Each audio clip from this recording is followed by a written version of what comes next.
Bismillahirrahmanirrahim. Yang saya hormati Bapak Slamet Faizi selaku Kepala Bidang Pengembangan Kurikulum dan Peningkatan Mutu Dinas Pendidikan Pemuda dan Olahraga Kabupaten Wonosobo. Yang terhormat Bapak Hidayat SPD MPD selaku Ketua MGMP IPA Kabupaten Wonosobo. Yang saya hormati Ibu Profesor Dr. Ani Rusilowati MPD selaku Ketua Kegiatan Pengabdian kepada Masyarakat dari tim UNES. Yang terhormat Bapak Muhammad Taufik SPD MPD dan seluruh. Baik, terima kasih Bu Budi. Assalamualaikum warahmatullahi wabarakatuh. Waalaikumsalam warahmatullahi wabarakatuh. Yang terhormat Bapak Kepala Dinas Pendidikan Pemuda dan Olahraga Kabupaten Wonosobo yang siang hari ini diwakili oleh Bapak Kepala Bidang Pengembangan Kurikulum dan Peningkatan Mutu, Bapak Slamet Faizi SPD MPD. Yang terhormat Ketua MGMP IPA Kabupaten Wonosobo, Bapak Hidayat SPD MPD, dan kepada Prof. Ani kami mengucapkan terima kasih. Selanjutnya, acara yang ketiga yaitu sambutan dari Ketua MGMP IPA Kabupaten Wonosobo kepada Bapak Hidayat SPD MPD. Kami persilahkan. Terima kasih. Bismillahirrahmanirrahim. Assalamualaikum warahmatullahi wabarakatuh. Waalaikumsalam warahmatullahi wabarakatuh. Alhamdulillah, wassalam, la haula wala quwata illa billah. Asyhadu alla ilaha illallah wahdahu la syarika lah. Wa asyhadu anna Muhammadan abduhu wa rasuluh, amma ba'du. Pada beliau Bapak Slamet Faizi, SPD MPD, selaku Kepala Bidang Pengembangan Kurikulum dan Pengendalian Mutu, Dinas Pendidikan, Pemuda dan Olahraga. Teman guru IPA SMP se-Kabupaten Wonosobo ada hadir juga di sini. Saya lihat Pak Azam Salimul Muttaqin. Jadi kalau menyebut nama Pak Azam itu harus pakai bismillah itu ya.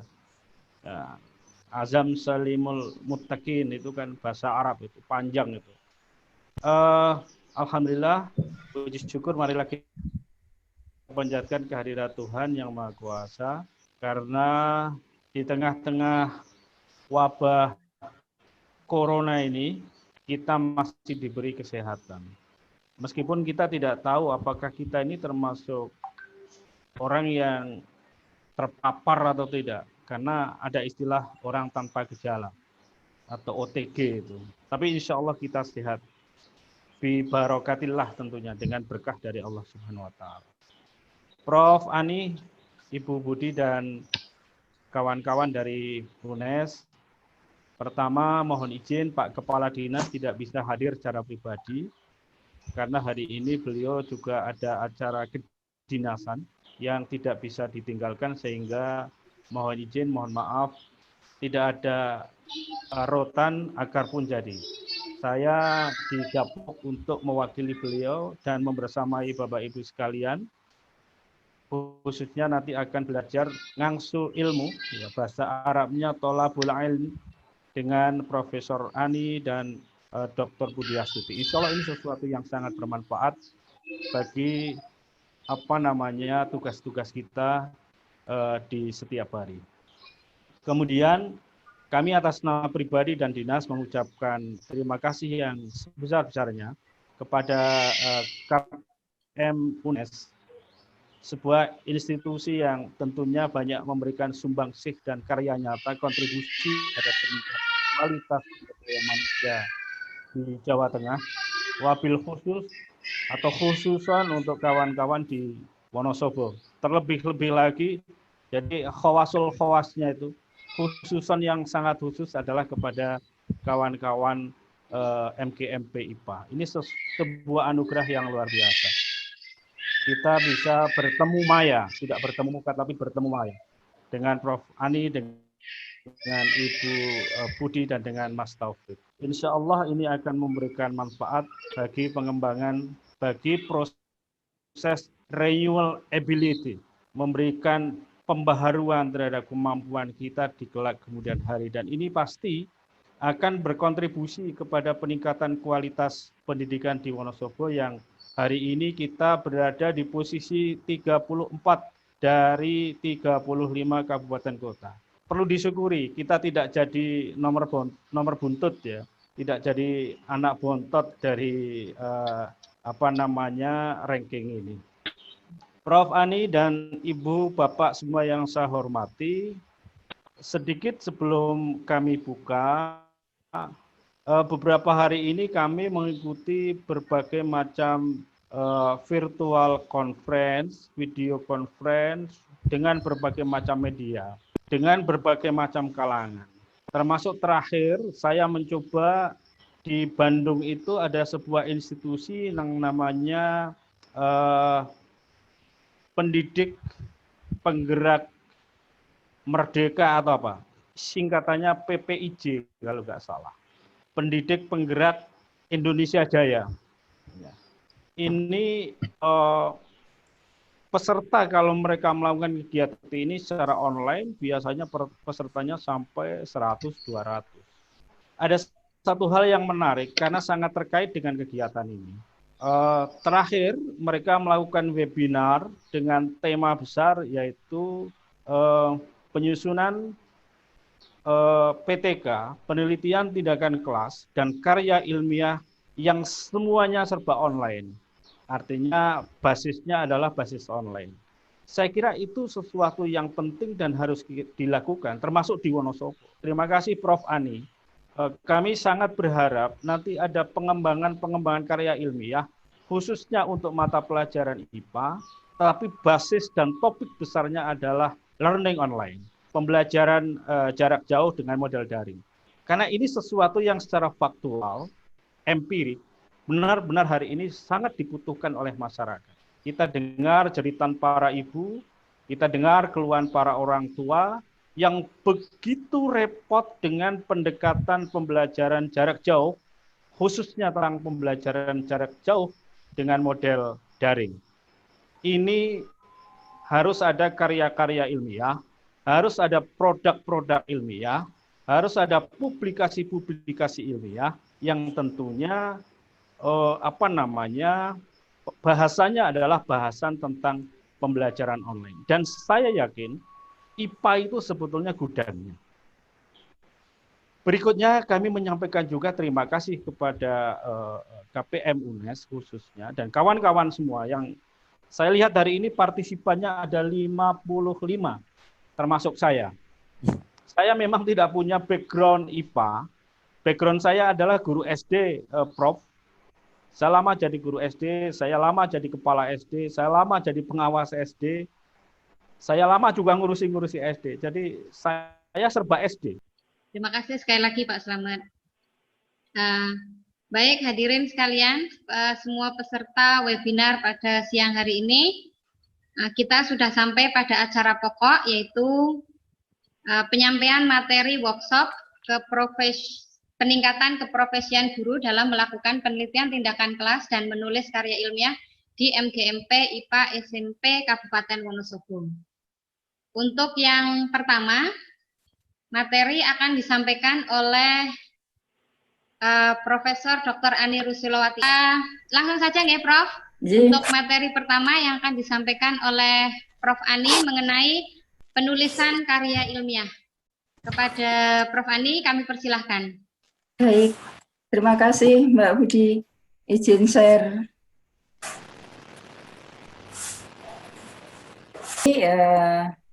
Kita mulai untuk kegiatan PKM kita hari ini tentang penulisan karya ilmiah.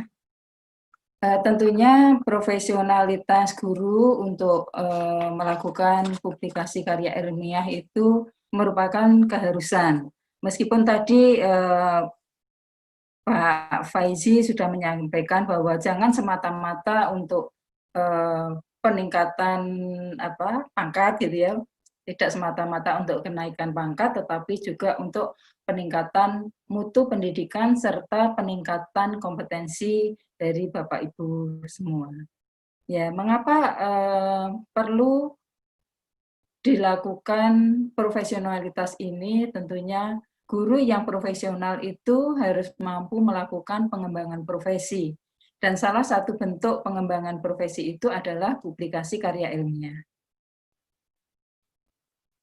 Nah, ciri-ciri dari guru profesional tentunya memiliki kompetensi yang terhadap profesionalnya itu tinggi, kemudian memiliki wawasan luas dalam bidang keilmuan, dan mampu melakukan kegiatan publikasi ilmiah. Pada Mendeley serta Google Scholar. Kepada beliau, Bapak Muhammad Taufik, SPD MPD, kami persilahkan. Terima kasih, Ibu. Bismillahirrahmanirrahim. Assalamualaikum warahmatullahi wabarakatuh. Waalaikumsalam warahmatullahi wabarakatuh. Izin share materi Bapak dan Ibu.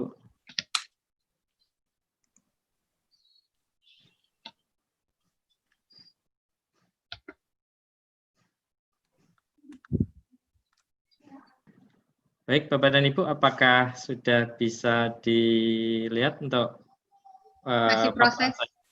Oh, sudah, proses. sudah. Sudah ya? Sudah, Pak. Oke. Baik, Bapak dan Ibu, pertama-tama saya ucapkan terima kasih kepada Bu Budi selaku pembawa acara pada kesempatan siang hari ini. Kemudian juga saya sampaikan terima kasih kepada Bapak Ketua MGMP IPA Kabupaten Wonosobo. Tadi sudah sempat rawuh untuk Bapak Slamet Fauzi. Semoga nanti bisa bergabung lagi. Bapak dan Ibu, pada kesempatan ini saya ingin menyampaikan atau berbagi informasi tentang cara mencari referensi dan manfaatkan aplikasi Mendeley. Baik.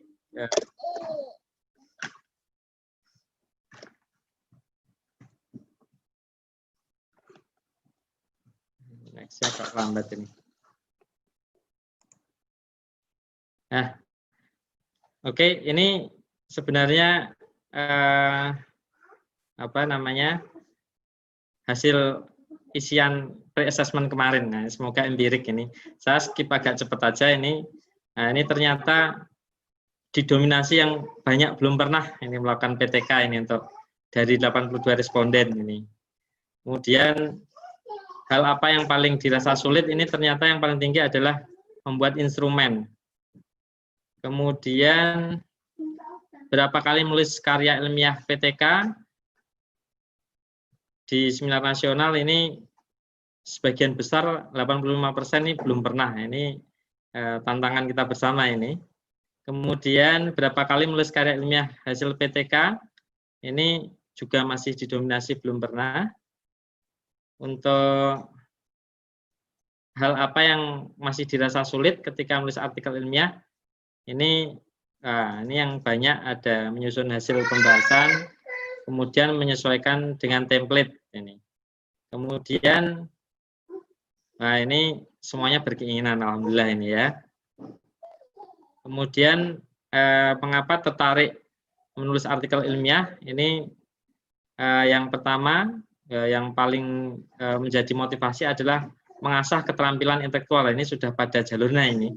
Kemudian untuk meningkatkan karir, pangkat, dan ini kan katanya kalau menulis itu kan kredit poin dan kredit koin. Nah, ini dari sana gitu. Kemudian mengapa Bapak Ibu tidak pernah menulis artikel ilmiah? Nah, ini dari 72 responden.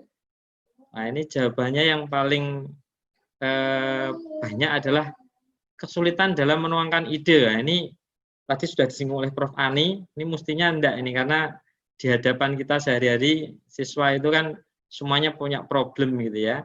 Nah, kita jangan-jangan masalahnya itu adalah kita tidak tahu kalau banyak masalah. Nah, ini nanti jadi review kita bersama juga. Hal apa yang masih Bapak Ibu perlukan dalam rangka peningkatan karir ini? Wah, ini hampir semua opsinya diisi semua, jadi semuanya dilakukan ini berarti ini, Prof. Kemudian, sudah itu sekilas ya, tidak semuanya saya tampilkan. Ini paling tidak ini jadi acuan empirik kita semua dalam langkah ke depan. Nah, Bapak dan Ibu, ini sebagai pendahuluan. Ini pendahuluan saya ada 2 slide saya banyak sekali, tapi saya cepat-cepat saja nanti. Yang pertama, karena bagian saya adalah bagian bagaimana mencari sumber referensi, kemudian dimanfaatkan dengan cara disitasi, dan menulisnya dalam referensi. Nah, ini kita mesti sepakati bersama dulu, apa itu mensitasi dan apa itu mereferensi gitu ya. Jadi kita harus mencantumkan dalam referensi semua sumber informasi yang kita gunakan ketika kita menulis. Nah, kerja kita di sini adalah menulis. Kemudian apa itu sitasi gitu ya? Yang pertama, ketika kita menggunakan hasil kerja orang lain, kemudian kita menggunakannya pada hasil kerja kita, dalam tanda kutip kerja ini adalah menulis, Bapak dan Ibu. Nah, ini artinya kita mesti menuliskannya di dalam referensi kita. Meskipun itu tidak berupa tulisan, tapi hanya sebuah ide. Tapi kalau ide itu dari orang lain, itu mesti dimasukkan dalam referensi. Meskipun ide. Nah, kemudian ketika kita tadi, ya, ini langsung masuk di akun saya sebenarnya. Tapi kalau misalnya mau dari awal ya browsing aja lewat Google, klik Scholar, nanti terus klik Google Scholar ini. Nah, kemudian nanti tampilannya ya seperti search engine Google gitu, tetapi ini lebih fokus pada pencarian referensi. Nah, di sini misalnya Bapak dan Ibu ya, ini saya ketikkan remediasi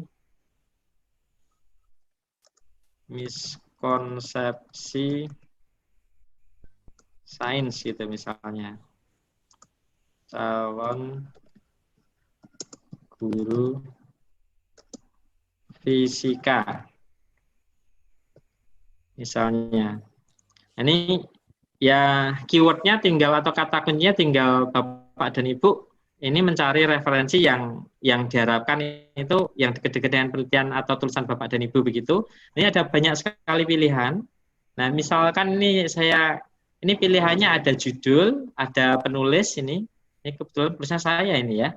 Nah, ini jurnal JJPI. Nah, ini berarti ada file PDF-nya juga. Jadi kalau ini kita klik kanan gitu atau diklik itu dia akan muncul file PDF-nya.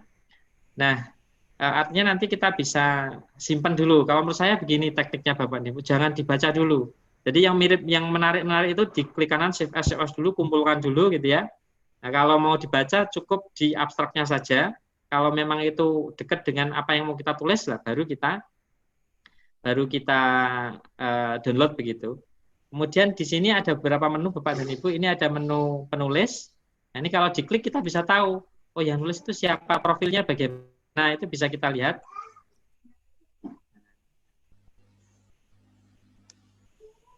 Tadi kalau kita mencari referensi, kan sebaiknya yang tulisannya yang kredibel, Bapak dan Ibu ya.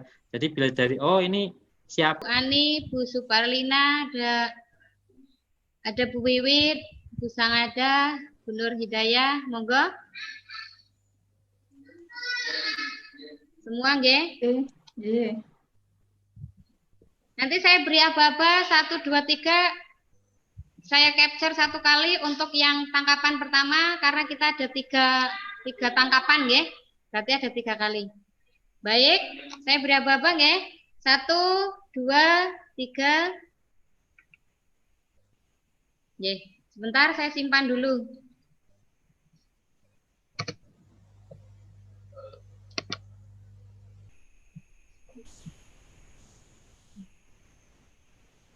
Untuk yang kedua, saya hitung ya, Bu. 1, 2, mohon kamera dinyalakan. Biar nanti agak berbeda wajah-wajah yang ketangkap ini, Bu. Boleh bergaya juga. 1, 2, 3.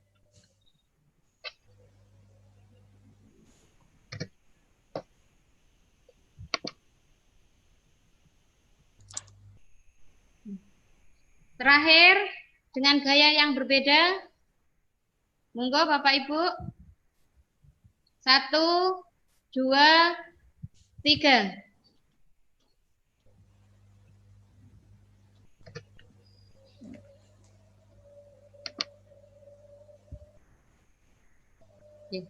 Sampun, terima kasih. Saya mohon diri dulu, Bunda. Di sini saja ini fisika, di sini matematika, biologi, kimia, berarti lebih banyak di sini gitu ya. Ya kalau di sana hanya IPA, paling ada Pak Faras itu tambahnya. Baik, capaian kinerja bidang kemahasiswaan sampai November ini, yang pertama kejuaraan Belmawa, kita 2019 capaiannya 2 ya, dari Ilkom semua pada saat itu. Target kita 3 2020, capaiannya menunggu hasil Pimnas ya. Jadi ini baru saja 9 tim kita sudah